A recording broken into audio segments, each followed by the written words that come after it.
Bismillahirrahmanirrahim. Assalamualaikum warahmatullahi wabarakatuh.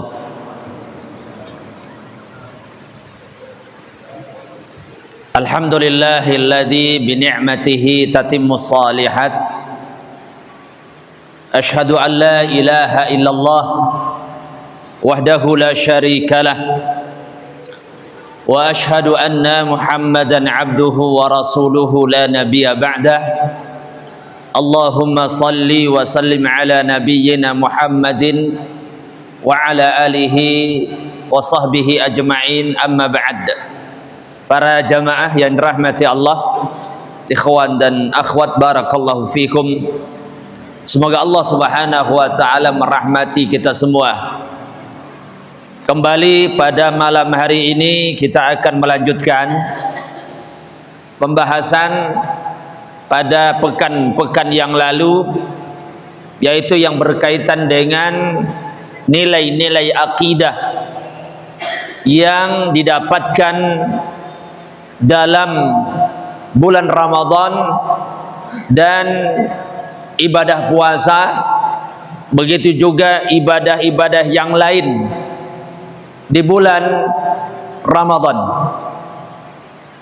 Para jamaah yang dirahmati Allah, yang ke-10 di antara pelajaran yang dapat kita ambil dari pelaksanaan ibadah di bulan Ramadan, puasa di bulan Ramadan adalah yaitu puasa mengajarkan kita untuk menyelisihi orang-orang kafir,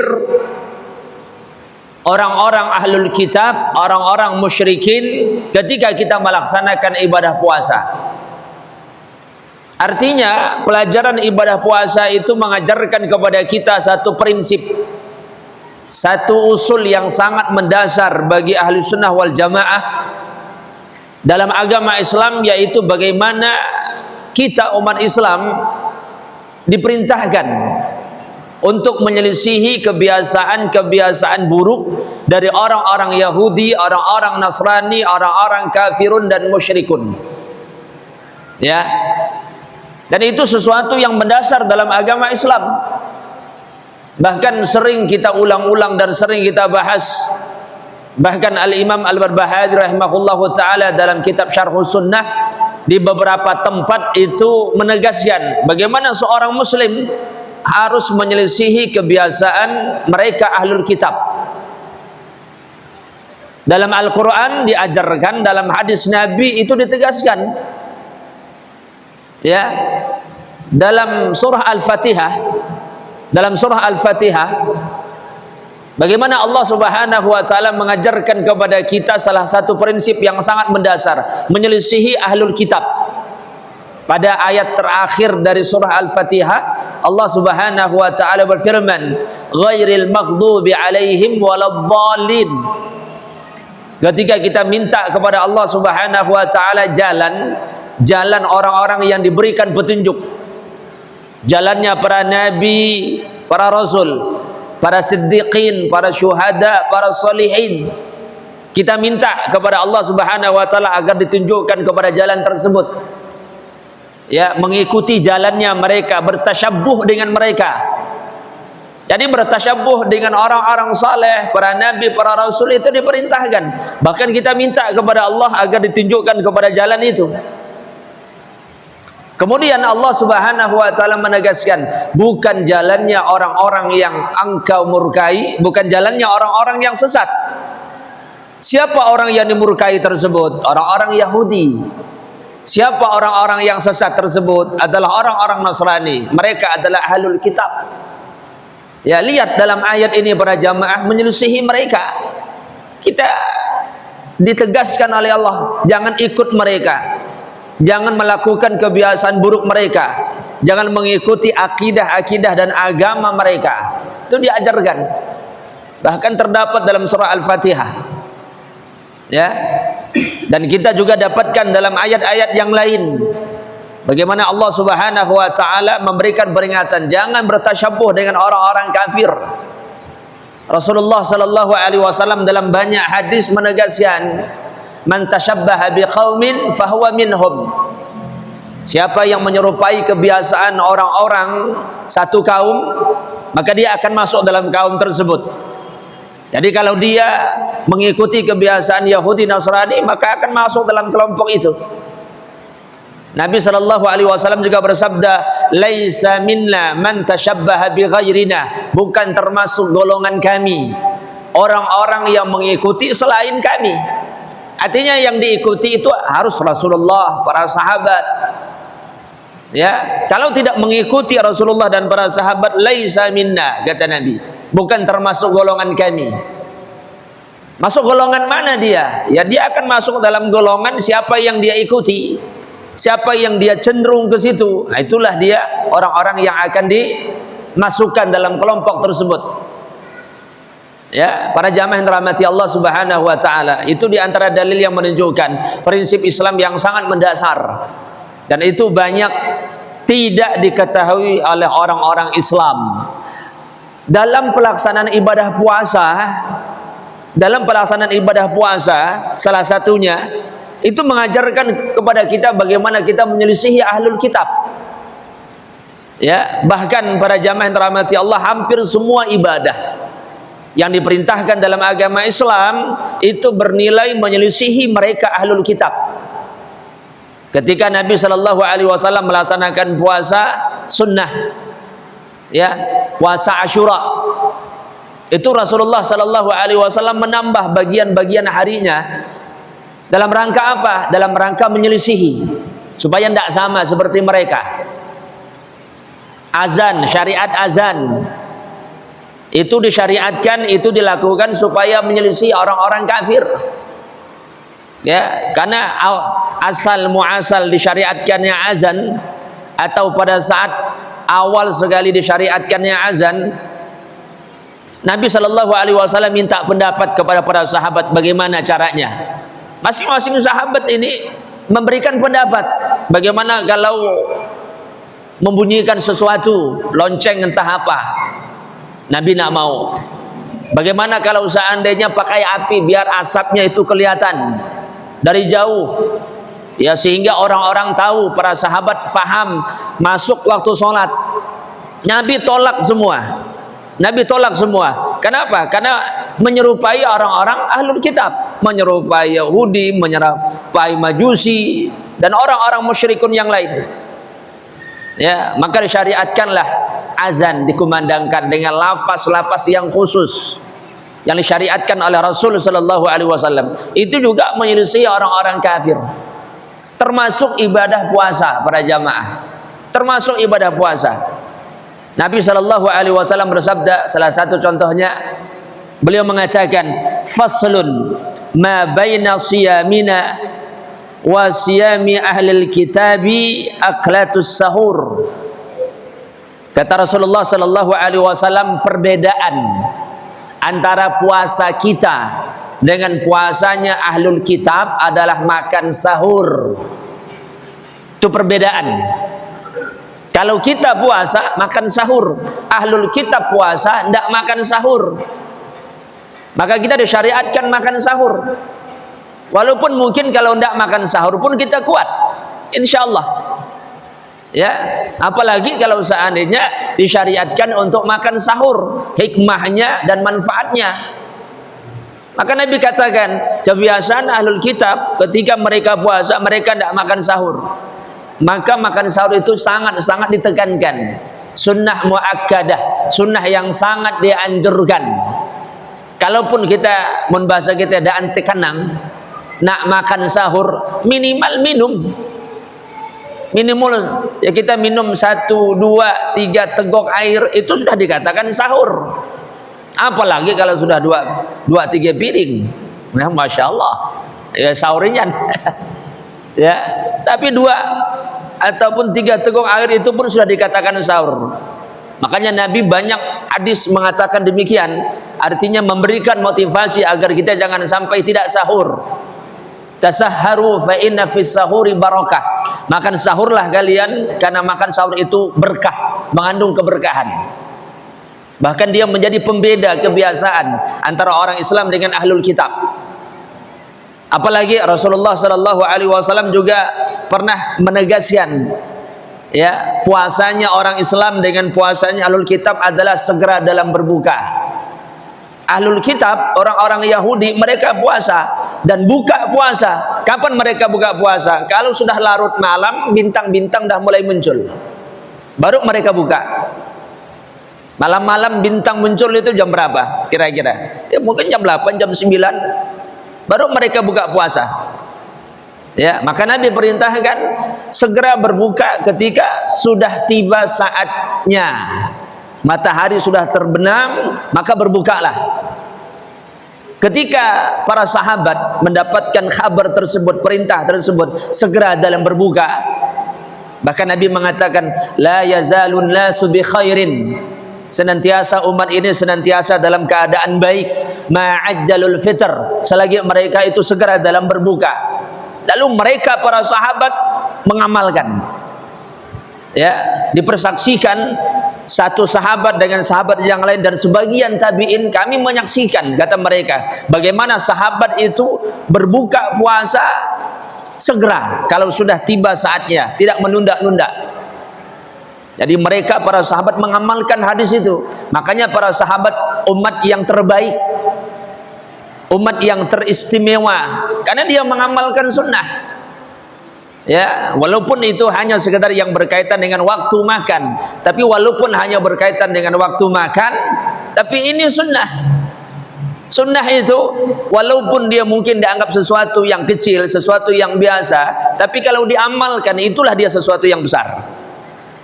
Ya, bentuknya mungkin sederhana ataupun sesuatu yang kita anggap remeh, tapi kalau diamalkan atas dasar iman, yakin kepada Allah dan beriman kepada Rasul, maka itu adalah sesuatu yang besar di sisi Allah Subhanahu wa taala. Nah, para jamaah yang dirahmati Allah, jadi puasa itu mengajarkan kepada kita menyelisihi kebiasaan orang-orang kafirun. Ya. Kemudian yang ke-11 di antara pelajaran akidah yang lain adalah bahwasanya bulan Ramadan ataupun ibadah puasa itu mengajarkan kepada kita keyakinan adanya syafaat nanti pada yaumul qiyamah, adanya syafaat nanti pada hari kiamat, dan keyakinan itu diajarkan dalam pelaksanaan ibadah puasa. Karena apa? Karena Rasulullah sallallahu alaihi wasallam bersabda, as-siyamu wal qur'anu yashfi'ani li'abdi yaumal qiyamah. Sesungguhnya puasa dan juga Al-Quran akan memberikan syafaat kepada seorang hamba nanti pada hari kiamat. Siapa yang berpuasa, maka puasanya akan memberikan syafaat kepadanya. Siapa yang membaca Al-Quran, maka Al-Quran itu akan memberikan syafaat untuknya nanti pada yaumul qiyamah. Dan hadis ini sahih. Ya, lalu puasa itu nanti datang kepada Allah Subhanahu wa taala, ya Allah, katanya, aku telah menghalangi dia dari makan dan minum dan dari syahwat, maka berikanlah dia syafaat, berikanlah dia syafaat. Maka Allah pun memberikan syafaat kepadanya. Lalu Al-Quran pun juga datang, lalu dia mengatakan, ya Allah, aku telah mencegah dia dari istirahat, aku telah mencegah dia dari tidur karena dia membaca Al-Quran, maka berikanlah dia syafaat karena aku. Maka Allah pun memberikan syafaat kepadanya. Ya, dan salah satu yang ada nanti pada yaumul qiyamah adalah syafaat. Syafaat itu apa para jamaah? Syafaat itu untuk memudahkan pemahaman. Syafaat itu artinya adalah menggenapkan. Menggenapkan. Ya, kalau seandainya mungkin kita punya uang 99.000, kan repot kadang-kadang kita nak nyungsung 99, ataupun beli barang 99.000. Ya, lebih mudahnya, lebih gampangnya dia apa? dipaskan, ya tak? Dipaskan, digenapkan. Jadi berapa? 100. Kalau dia mau kembalikan, oh sudah ya 1000 dah. Untuk memudahkan, ya, karakter syafaat seperti itu. Ada yang kurang, maka yang kurang nanti akan disempurnakan oleh syafaat. Dan semua ibadah kita ini, ketaatan kita kepada Allah itu bisa dipastikan kurang. Ya, kurang. Walaupun ibadah kita para jamaah untuk mencapai surga dan harga surga itu tidak mungkin. Sehebat apapun ibadah kita tidak bisa membayar surga, itu tidak bisa sesuai dengan harga surga, itu tidak bisa. Bahkan Rasul pernah ditanya, walaupun anda wahai Rasul, ya walaupun aku beribadah sebanyak mungkin tidak bisa membayar harganya surga, tidak bisa. Artinya masuk surga mengandalkan ibadah itu mimpi, tidak akan pernah bisa. Ya, jadi orang masuk surga karena apa? Karena rahmat Allah, kasih sayang Allah. Banyak kerahmat Allah daripada ibadah yang kita lakukan, apalagi ibadah kita sedikit. Nah, itu. Jadi adanya syafaat itu untuk melengkapi dan untuk menyempurnakan, untuk memudahkan urusan kita nanti pada yaumul qiyamah. Dan itu sangat dihajatkan oleh setiap makhluk, orang-orang yang beriman kepada Allah, untuk mendapatkan syafaat nanti pada yaumul qiyamah. Nah, itu diajarkan dalam pelaksanaan ibadah puasa. Kemudian yang ke-12,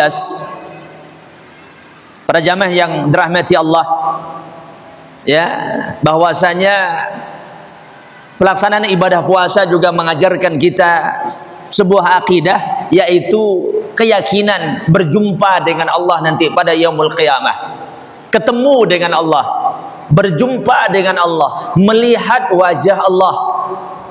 Ya, semoga kita semua nanti pada yaumul qiyamah melihat wajah Allah Subhanahu wa taala yang mulia. Ya, para jamaah yang dirahmati Allah, itu keyakinan ru'yatullah, melihat wajah Allah. Dan bahasa itu bukan bahasa kiasan, tapi betul-betul melihat. Ibadah puasa itu mengajarkan kita akidah ini. Nabi SAW bersabda, as-saimu farhatan. Orang yang berpuasa mendapatkan 2 kebahagiaan. Farhatun inda fitrihi wa farhatun inda liqa'i rabbih. Ya, kebahagiaan yang pertama adalah waktu dia buka, itu bahagia. Dan waktu kita buka itu ada 2 bentuk. Pertama adalah waktu kita buka pas maghrib, ataupun waktu nanti Idul Fitri, itu berbuka juga. Makanya dikatakan Idul Fitri, kembali berbuka, kembali daan puasa. Ya, itu bahagia itu. Jangankan Idul Fitri, kita buka puasa aja pas maghrib, sukanya luar biasa. Jadi, suka kita. Ya, jangankan biar kacik anak-anak kita pun suka juga. Cuman kita dah berumur, ya istilahnya ya beda sukanya dengan biar kacik, tapi sukanya deh. Ya, kadang-kadang yang membuat lebih senang lagi, ya, karena dia makan dan minum bisa kembali dibolehkan, dia beraktivitas yang awalnya diharamkan atau dilarang jadi boleh, itu yang membuat dia senang. Apalagi nanti datang 1 Syawal, Idul Fitri, makin suka. Ya, yang kedua farhatun inda liqa'i rabbih. Yang kedua adalah ketika dia bertemu dengan Allah nanti pada yaumul qiyamah. Orang-orang yang berpuasa akan bertemu nanti dengan Allah pada yaumul qiyamah. Semua kecapean kita, keletihan kita, beratnya kita melaksanakan ibadah kepada Allah, nanti Allah akan berikan 1 kejutan. Apa kejutannya? Ru'yatullah, memandang wajah Allah Subhanahu wa taala, yang itu adalah senikmat-nikmat dari semua kenikmatan. Ya, semua kenikmatan syurga tertutupi dengan melihat wajah Allah Subhanahu wa taala. Baik, para jamaah yang dirahmati Allah, kita persingkat. Kemudian yang ke-13, betul ya, yaitu keyakinan bahwasanya Allah Subhanahu wa taala dan Rasulnya berselawat kepada seorang muslim yang sedang melaksanakan ibadah puasa saat dia makan sahur. Itu di antara keutamaan makan sahur ya. Allah Subhanahu wa taala dan para malaikat itu berselawat kepada seorang muslim yang makan sahur. Masya Allah. Kita kan hanya sekedar makan sahur. Itu kan aktivitas yang kita lakukan dengan senang, bahkan mungkin tidak sangat memberatkan. Makan lagi kan, ya ini kan aktivitas yang kita sukai, makan. Tapi masya Allah, ketika dia makan, Allah Subhanahu wa taala berselawat kepadanya dan juga para malaikat berselawat kepadanya. Nabi sallallahu alaihi wasallam bersabda dalam sebuah hadis yang dikeluarkan Imam Ahmad, Al-Imam Ibnu Hibban dan disahihkan oleh Syekh Albani rahimahullahu taala. Nabi bersabda, "Innallaha wa malaikatahu yusalluna 'alal mutasahhirin." Bahwasanya Allah Subhanahu wa taala dan para malaikatnya berselawat untuk orang yang makan sahur. Itulah, jangan tinggalkan makan sahur. Walaupun hanya sekitar 3 piring. Walaupun hanya 3 piring lah, usah lalu ditinggalkan. Ya, usah lalu. Ya, jangan ditinggalkan. Karena keutamanya sangat besar. Allah dan para malaikat berselawat kepadanya. Apa kata ulama? Al-Imam Abul Aliyah mengatakan, makna Allah berselawat artinya adalah Allah memujinya. Allah memberikan pujian kepada hamba ini. Makna para malaikat berselawat kepadanya adalah para malaikat berdoa memintakan ampun untuk orang yang makan sahur. Masya Allah. Ya, sahabat Ibnu Abbas mengatakan makna selawat Allah kepada orang yang makan sahur adalah Allah akan penuhi dirinya dengan keberkahan. Allah Subhanahu wa taala akan memberkahi kehidupan dia, ya, aktivitas dia, dan Allah turunkan rahmat dan keberkahannya untuknya. Masya Allah, hanya makan sahur. Ya, karena itu kita katakan tadi, mungkin ini dianggap sesuatu yang remeh, hanya sekedar makan, tapi ini sunnah syariat. Maka mengamalkan sunnah walaupun sederhana dan dilakukan dengan penuh keyakinan, maka pahalanya besar di sisi Allah Subhanahu wa taala. Ya, mendapatkan selawat dari Allah Subhanahu wa taala dan Rasulnya dan juga malaikatnya. Baik, yang ke-14. Jadi kita bersingkat ya, karena nanti kita akan buka sesi tanya jawab ya, karena mungkin sebagai pertemuan terakhir untuk tahun ini ya, karena perkiraan kalau saudara kita di Muhammadiyah itu sudah menetapkan hari Rabu depan ya, bukan besok. Rabu depan puasa ya, tapi tetap kita menunggu ru'yatul hilal bagaimana pemerintah, tapi perkiraan demikian.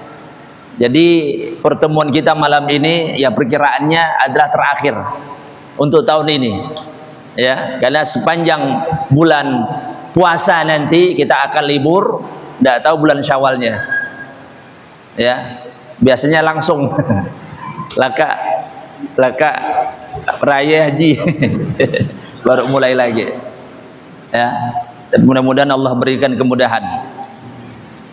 Yang ke-14, para jamaah yang dirahmati Allah, puasa itu adalah barometer keimanan seseorang. Siapa yang melaksanakan ibadah puasa, maka itulah barometer keimanan dia kepada Allah Subhanahu wa taala. Itulah barometer keimanan dia kepada Allah. Maka Allah Subhanahu wa taala dalam surah Al-Baqarah 183 itu berfirman, memulai dengan kalimat ya ayyuhalladzina amanu, wahai orang-orang yang beriman, kutiba alaikumusiyam, diwajibkan atas kalian melaksanakan ibadah puasa. Jadi ketika Allah memanggil, yang dipanggil adalah bukan ya ayyuhal muslimun atau ya ayyuhan nas, tapi yang dipanggil adalah barometer yang paling pokok dalam kehidupan kita beragama. hal yang paling mendasar, yaitu nilai keimanan. Artinya kalau orang melaksanakan ibadah puasa, itulah tanda dia beriman. Apalagi puasanya adalah puasa yang betul-betul dia laksanakan dan dia kerjakan sesuai dengan sunnah. Dan Nabi SAW menegaskan, man shoma Ramadan imanan wahtisaban. Nah, Nabi sebutkan imanan, siapa yang melaksanakan ibadah puasa dengan keimanan, ya, wahtisaban, dengan ihtisab, betul pelaksanaannya, ghufira lahu ma taqaddama min dzambih, maka Allah Subhanahu wa taala akan mengampunkan dosa-dosanya yang telah lalu. Barometer keimanan pelaksanaan ibadah puasa. Ya, karena itu para jamaah, mungkin kita dapatkan ada orang Islam tidak berpuasa, padahal dia tidak sakit, dia tidak haid, dia tidak dalam perjalanan, dia masih kuat, tidak ada halangan sedikit pun untuk dia berpuasa, tapi ternyata tidak puasa. Lalu masalahnya di mana? Masalahnya satu, iman. Ya, iman dalam hatinya lemah ataupun nyaris sangat tipis. Ya, karena itu Allah Subhanahu wa taala memanggil, ya ayyuhalladzina amanu, wahai orang-orang yang beriman. Itu barometer. Kemudian yang ke-15 ini yang terakhir. Di antaranya, puasa itu adalah amalan yang merupakan amalan yang sangat besar. Sangat dominannya, sangat dominan untuk meraih nilai-nilai takwa kepada Allah Subhanahu wa taala. Makanya di akhir ayat Al-Baqarah 183, la'allakum tattaqun, agar dengan ibadah puasa itu kalian menjadi orang-orang yang bertakwa kepada Allah Subhanahu wa taala. Ya, baik para jamaah yang dirahmati Allah, itu di antaranya yang dapat kita bahas, pelajaran akidah sekaligus manhaj dalam pelaksanaan ibadah puasa dan juga bulan Ramadan dan ibadah-ibadah yang lain yang dilakukan di bulan Ramadan. Mudah-mudahan berfaedah, bermanfaat, dan menumbuhkan dan menguatkan nilai-nilai iman dalam hati kita, keyakinan yang kuat kepada Allah Subhanahu wa taala, sehingga memberikan dampak kualitas yang sangat baik ketika kita melaksanakan ibadah puasa Ramadan nanti. Semoga Allah Subhanahu wa taala menyampaikan kita kepada bulan Ramadan. Allah berikan kekuatan zahir dan batin untuk maksimal ibadah sepanjang Ramadan, dan Allah terima amal ibadah kita. Amin Allahumma amin. Baik, kalau ada pertanyaan dari para jamaah dipersilakan.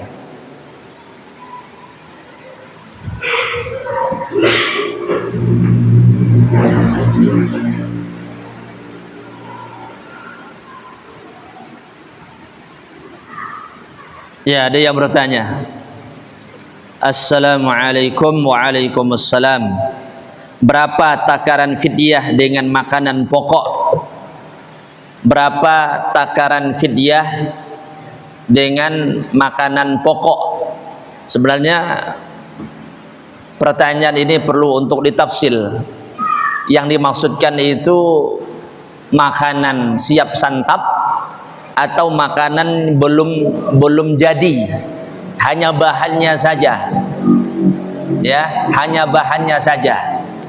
Para ulama mengatakan yang dianjurkan fidyah itu adalah makanan siap santap, makanan yang siap untuk disantap bagi orang-orang yang miskin. Adapun takarannya tidak ada ukuran khusus, tidak ada ukuran yang pasti.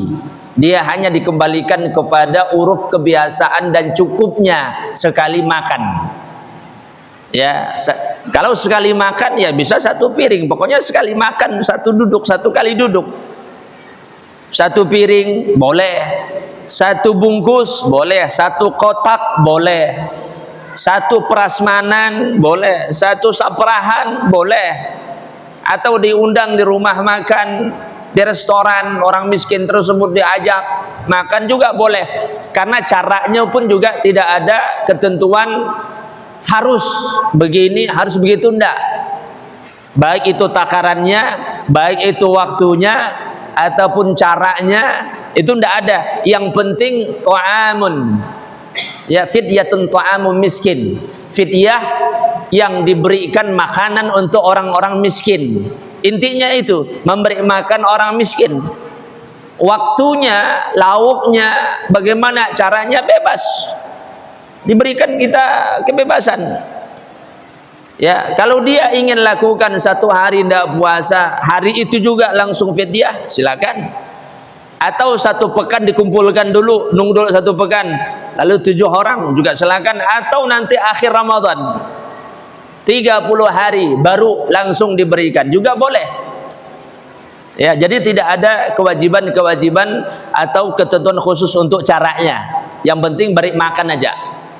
Ya, beri makan orang-orang miskin. Nah, itu pokoknya. Ya, bukan beri motor, bukan. Ya, beri makan. Kalau beri motor itu bukan fidyah. Ya, itu hadiah, bantuan. Ya, yang penting beri makan. Itu dia. Allahu a'lam.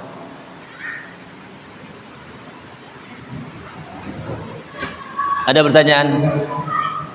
Sebelum kita baca nih, ada juga pertanyaan yang lain.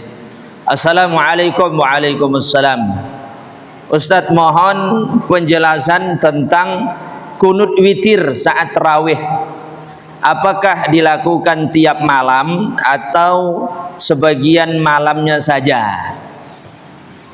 Dua-duanya boleh. Ya, tiap malam, sepanjang malam juga boleh. Sebagian daripada malam juga boleh. Nak berapa malam saja boleh. Ya. Nak 15 hari, 10 hari, 5 hari saja boleh. Tapi intinya sebenarnya untuk kunut witir ini tidak hanya dilakukan pada saat Ramadan. Kapanpun kita laksanakan witir, kita dianjurkan untuk kunut witir. Kunut witir itu bacaannya seperti yang dilakukan pada saat sebagian dari saudara kita sholat subuh, kunut subuh. Nah, itu yang dibaca. Atau ditambah dengan doa-doa yang lain juga dibolehkan. Nah, khusus yang berkaitan dengan tarawih ini, ya silakan. Sepanjang dari malam pertama sampai malam terakhir untuk kunut boleh. Atau malam pertengahan nanti pun juga boleh. Karena tidak ada dalil secara khusus. Apakah diwajibkan tiap malam, tiap witir atau enggak ada. Makanya Ubay bin Ka'ab radhiyallahu anhu ketika mengimami kaum muslimin melaksanakan sholat malam atau sholat tarawih, ya, di akhir Ramadan itu beliau tidak witir. Walaupun awalnya beliau witir, tapi akhir-akhir beliau tidak witir. Tidak melakukan witir. Kata ulama, itu bermaksud beliau ingin menyampaikan kepada manusia bahwasanya witir itu boleh dilakukan kadang-kadang, boleh juga enggak, boleh dilaksanakan, boleh juga enggak. Ya, karena ketika Nabi Shallallahu Alaihi Wasallam mengajarkan witir solat, mengajarkan kunut untuk solat witir, ya, mengajarkan kunut solat witir kepada Husain bin Ali. Beliau hanya perintahkan untuk dilaksanakan, tapi tidak ada ketentuan harus setiap sholat tersebut. Sehingga dia dibebaskan. Mau witir silakan, tidak witir pun juga tidak masalah. Oh Ustaz, aku tidak witir sama sekali. Apa tidak kunut maksudnya? Ya, kalau salah sebut nanti. Tidak kunut maksudnya dalam sholat witir juga tidak masalah. Ya, sepanjang Ramadan tidak ada kunut sama sekali. Silakan. Ya, karena itu pun juga bukan merupakan kewajiban. Ya, hanya sunnah saja, dan sunnahnya pun tidak ada ketentuan keharusan harus tiap sholat witir, apalagi sepanjang Ramadan. Jadi dia sifatnya bebas. Jadi tidak perlu untuk diperdebatkan, tidak perlu dipermasalahkan masalah kunut pada sholat witir itu. Yang jelas dia masyru', mau dilaksanakan silakan, tidak juga silakan. Yang melaksanakannya pun juga tidak ditentukan ataupun dipastikan apakah sepanjang Ramadan ataupun sebagiannya. Jadi sifatnya bebas. Ya. Allahu a'lam. Bagaimana dengan sholawat di antara 2 rakaat sholat tarawih? Apakah boleh? Kalau pertanyaannya apakah boleh berselawat selesai 2 rakaat sholat tarawih, boleh. Siapa yang melarang? Nah, siapa yang melarang? Yang dilarang itu, kalau pertama itu dijadikan rutinitas, yang kedua tidak sah rasanya kalau tidak selawat, yang ketiga diyakini itu dianggap sesuatu yang sunnah, ya, anjuran secara khusus, itu yang tidak boleh. Karena apa? Karena memang tidak ada sunnahnya secara khusus untuk berselawat di antara 2 rakaat dalam melaksanakan salat tarawih. Tidak ada sunnahnya secara khusus. Rasulullah Shallallahu Alaihi Wasallam salat tarawih tidak? Salat, walaupun beberapa malam.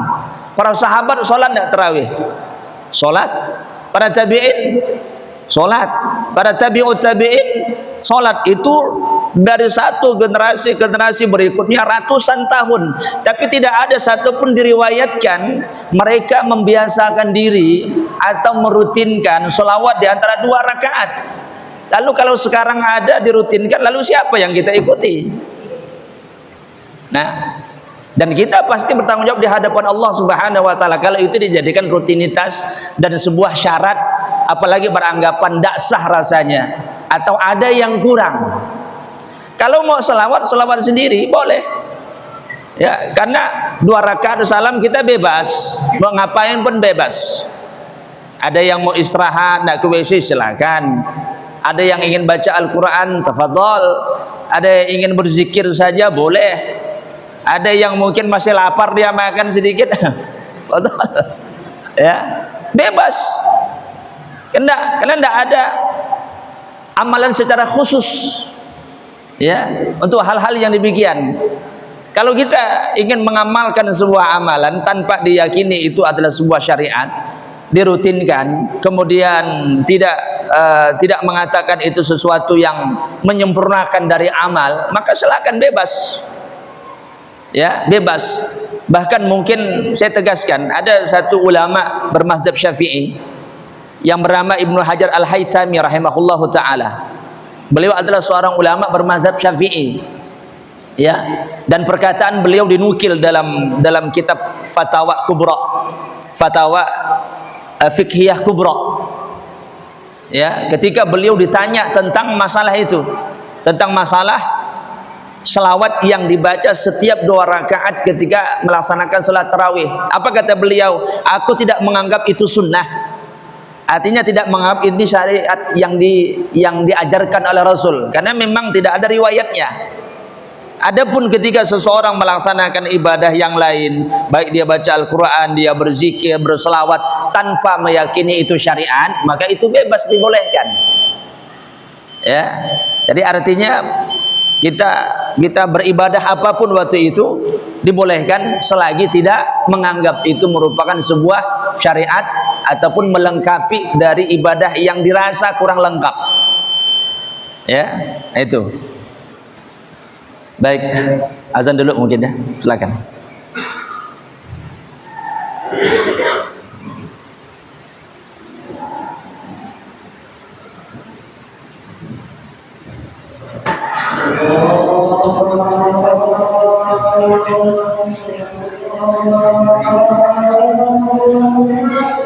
Allah.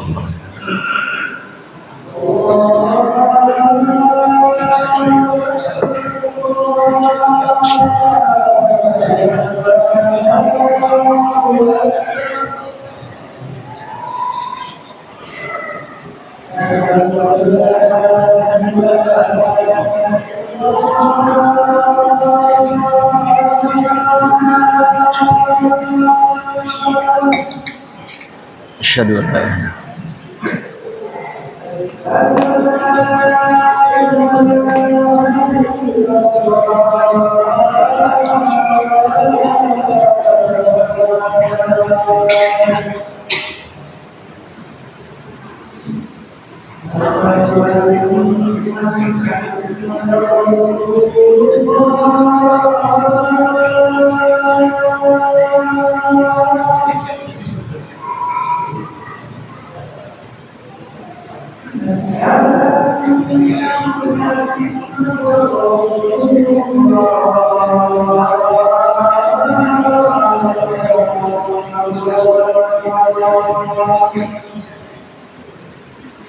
Nama.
Allahu Akbar.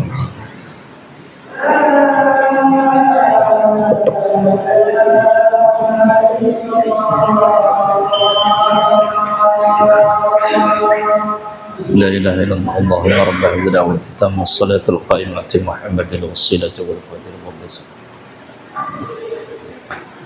Para jamaah yang dirahmati Allah,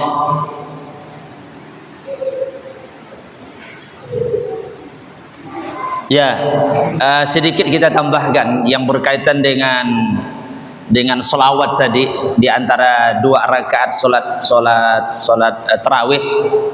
Para jamaah yang dirahmati Allah Subhanahu wa taala, kalau kita melihat praktek Rasulullah dan para sahabat, apa yang mereka lakukan di antara jeda-jeda tersebut, yang ada dalam riwayat itu adalah kadang-kadang Nabi Shallallahu Alaihi Wasallam di antara 2 rakaat itu memberikan jeda, kadang-kadang juga Nabi tidak memberikan jeda. Jadi begitu salam, Assalamualaikum warahmatullahi wabarakatuh, naik lagi untuk 2 rakaat yang berikutnya. Ya, bahkan tidak ada jeda sama sekali. Tapi kadang-kadang di beberapa 2 rakaat selesai Nabi juga memberikan jeda, tapi jedanya pun tidak lama. Jedanya pun tidak lama, berikan jeda sebentar. Dan jeda itu hanya sekedar untuk istirahat. Ya, makanya sebagian ulama mengatakan berdasarkan hadis Aisyah radhiyallahu taala anha, jadi praktek sholatnya tarawih Rasulullah atau sholat malam secara umum 2 rakaat itu tanpa jeda. 2 rakaat, untuk 2 rakaat yang ketiga itu ada jeda sebentar. 2 rakaat yang ketiga dan yang keempat itu tidak memiliki jeda. Antara sholat tarawih dengan witir baru ada jeda, dan itu pun sebentar, hanya sekedar untuk istirahat. Karena sesuai dengan namanya tarawih, istirahat sejenak. Ya, jadi tidak pernah diamalkan hal-hal yang secara khusus, ada zikir khusus, ada bacaan khusus di kalangan para sahabat. Karena sebagian mereka langsung berdiri, tidak ada lagi jeda yang dilakukan. Nah, jadi para jamaah yang dirahmati Allah Subhanahu wa taala, itu yang dilakukan oleh Rasulullah dan para sahabat. Ustaz, mana yang lebih baik dalam sholat witir? Apakah langsung 3 rakaat sekaligus atau 2 rakaat salam kemudian lanjut 1 rakaat salam? Allahu a'lam. Dalam perkara ini tidak ada yang lebih baik, dua-duanya baik, dan tidak bisa dikatakan satu lebih baik daripada yang lain. Kenapa? Karena dua-duanya ternyata dilakukan dan pernah dilakukan oleh Rasul Shallallahu Alaihi Wasallam. Ya, maka pilih salah satunya, silakan. Baik 3 sekaligus ataupun 2-1. Ya, 3 sekaligus ataupun 2-1. Makanya Syekh Albani mengatakan dua-duanya itu boleh dilakukan, dan tidak ada di antara keduanya yang dikatakan lebih baik atau lebih utama daripada yang lain. Ya, itu. Walaupun mungkin sebagian ulama berpendapat bahwasanya yang terbaik itu yang 2-1. Ada juga yang punya pendapat yang demikian. Kenapa? Karena berdasarkan keumuman dari sebagian riwayat ketika Nabi SAW mengatakan, ya, salatul laili salatul nahari wal laili masna masna. Salat sunnah itu dikerjakan 2 rakaat 2 rakaat. 2 rakaat salam, 2 rakaat salam. Karena witir itu sifatnya ganjil, maka dia ditambah 1 rakaat. Ya, nah sebagian ulama menjelaskan demikian dan itu pendapat. Tapi yang jelas ini bukan perkara yang tajam untuk diperselisihkan dan bukan perkara yang prinsip sehingga menjadi masalah di masjid-masjid. Ya, maka silakan yang 3 tafadhol, yang 2 1 juga silakan.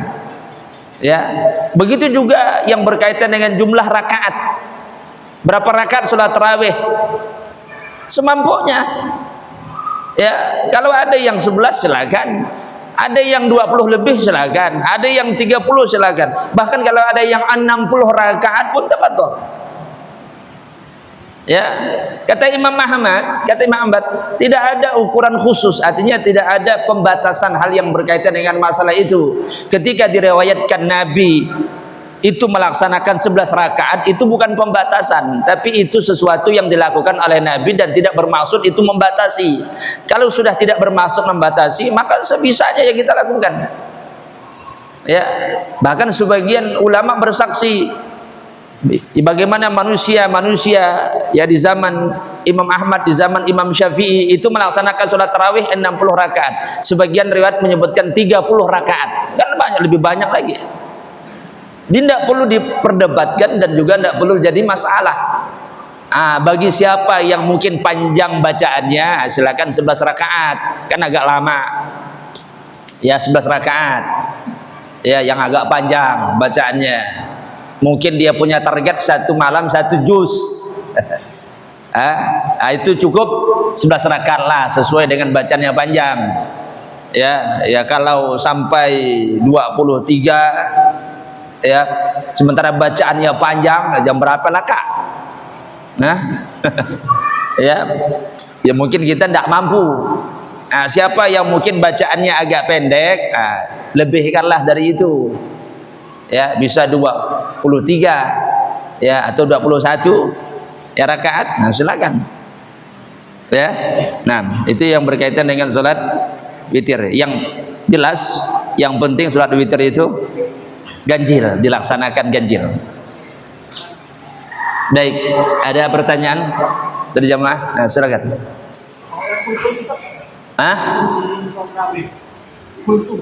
Kultum. Ya, kalau melihat dari sejarah bagaimana Rasulullah dan para sahabat, memang tidak pernah ditemukan ada kultum setelah sholat tarawih ataupun sebelumnya. Ya, kalaupun seandainya dilakukan, itu mungkin mengambil sebuah kesempatan ajang, karena waktu itu manusia banyak berkumpul, karena nak mengumpulkan orang payah. Pada saat sholat tarawih ini yang tidak nusuh datang pun datang.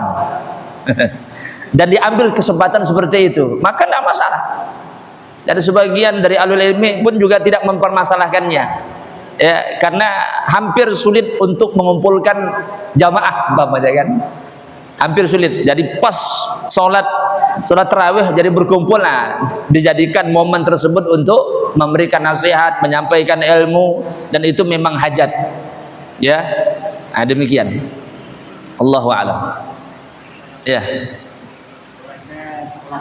Setelah sholat tarawih, apakah boleh sholat tahajud setelah sholat tarawih?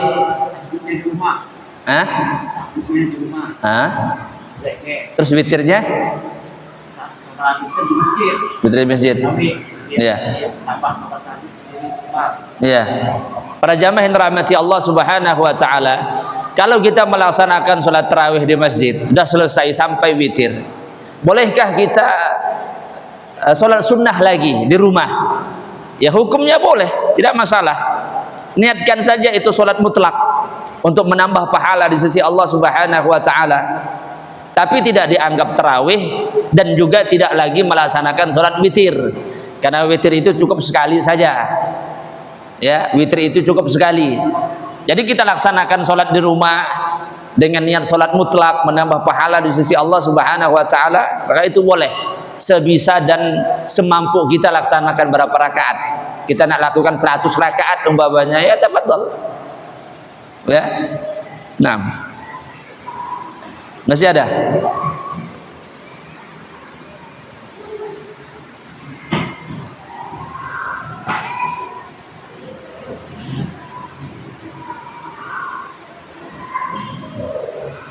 Sudah cukup? Ya, kalau tidak ada kita cukupkan sampai di sini. Jadi para jamaah yang dirahmati Allah, kembali mengingatkan, jadi malam ini kajian kita terakhir untuk tahun ini. Jadi sepanjang Ramadan kita libur dan kita berdoa minta kepada Allah Subhanahu wa Ta'ala tiap hari, tiap saat, agar Allah menyampaikan umur dan usia kita kepada bulan Ramadan. Dan itu yang sangat berharga dan nikmat yang sangat besar. Kemudian kita minta kepada Allah agar kita diberikan kekuatan selama Ramadan untuk maksimal dalam ibadah. Kemudian Allah Subhanahu wa Ta'ala menerima amal ibadah kita sepanjang Ramadan, sehingga membentuk kualitas pribadi yang baik, mudah-mudahan. Amin Allahumma amin. Barakallahu fikum, kurang lebihnya mohon maaf. Wassallallahu ala nabiyyina Muhammadin wa ala alihi washabihi ajma'in. Subhanakallahumma wa bihamdika asyhadu an la ilaha illa anta astaghfiruka wa atubu ilaik. Assalamualaikum warahmatullahi wabarakatuh.